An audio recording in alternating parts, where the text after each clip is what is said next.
The tilt-a-jet represents the latest in OMAC's innovation. By positioning the nozzle at calculated angles, the taper from the abrasive water jet is offset.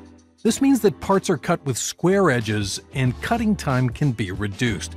Like OMAC's, SOLIDWORKS continues to innovate with flexible components so you can improve your design-to-manufacture processes.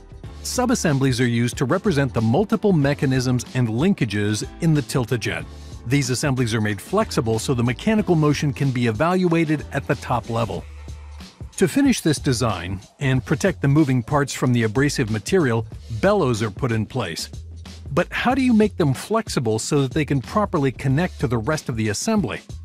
With SOLIDWORKS 2020, this task is dramatically simplified. Use the new Make Part Flexible tool to remap the external references of the parts with ease. In this case, the 3D path of the bellows will reference the cylindrical face of the pivot ball housing. After clicking OK, the geometry updates and continues to update automatically after each assembly movement.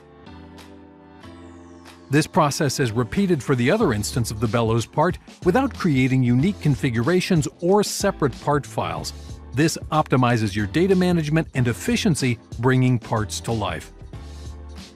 Whether it be living hinges, bellows, springs, cables, and beyond, use Make Part Flexible with SOLIDWORKS 2020 to improve how you visualize and validate your next assembly.